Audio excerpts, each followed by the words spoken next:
I hate all of you, and I hope you all. Oh, my God. I meant to say anything is possible when you have the right people to support you. Yep, that's what it means. Hey, good evening, ladies and gentlemen. My name is Bada, and today we're going to be talking about friends. But more specifically, what a good friend is. A quality friend. Or as the cool kids call it these days, goated friends. But what makes them so goated?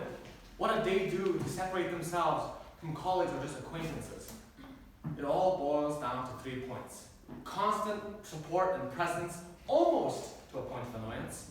The ability to push you to limits further than you could possibly ever imagine, and the unbelievable amounts of joy felt in the time you spent.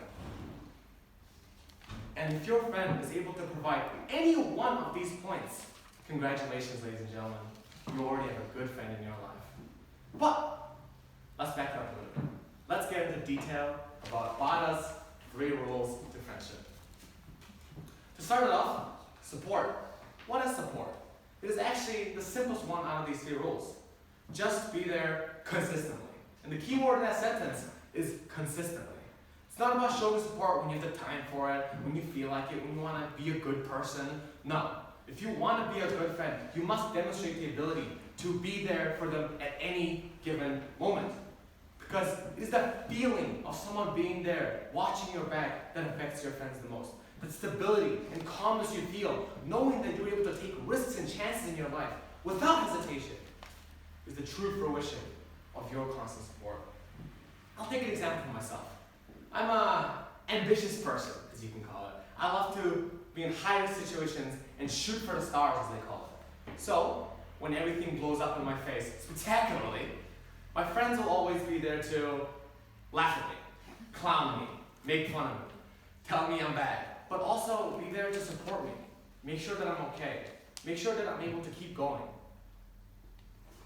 And whether it be school, sports, girls, especially girls, and internal struggles that I would have in my daily life, they would always listen to me and give me advice. And yes, I do rant about the same exact problem every 2 months. But that just proves it even more, that they're always there for me. And that they would never leave me to suffer by myself or to hurt alone in the darkness in my room. And that, to me, is what true support is. The second rule to Bada's 3 rules to friendship is the overwhelming desire to annihilate each other. Or in other words, a sense of rivalry. For me, this is one of the aspects I value the most in a friend. If they're able to push me to my limits, make me feel absolute crushing defeat, they're probably my good friend. And I know all this sounds a little masochistic and a little weird, but let me explain. I have people at my school that I've been competing with for the last 5 to 7 years with blood, sweat, and tears, and these are the same exact people that I'm closest with in my life.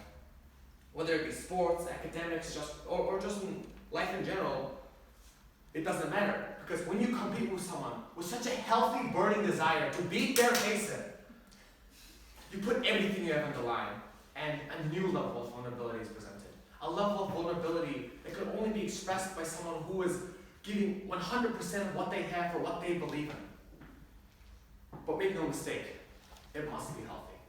I once got a little too absorbed in my competitive spirit and almost lost multiple friends because of it. You must understand that it's not about who's the loser or who's the winner. It's about the back and forth. It's about the 1-2 and the 1-2 dodge.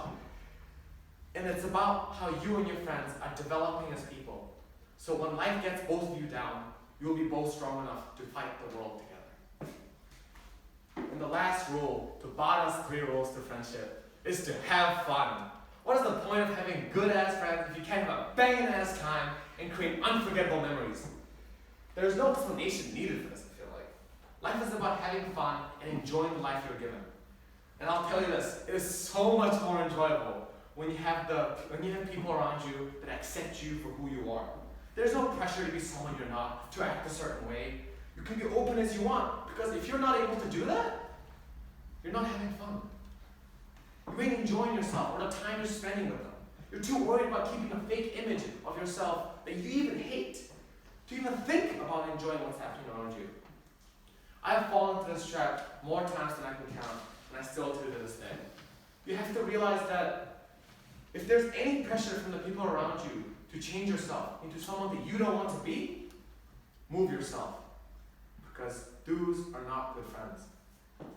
Because a true certified, top quality, cream of the crop, 100% ride or die friend would not only disregard that fake image you put up for yourself, but would call your ass out on the spot for being fake. They already accepted who you are. They know your lowest and they've seen you at your highest. And they know that you're hurting so deeply when you're faking who you are. And time spent with friends like that will be having a goddamn time of your life, and you won't even bat an eye about it. Because that is the true norm when you have good friends. So, that was Bada's 3 rules to friendship.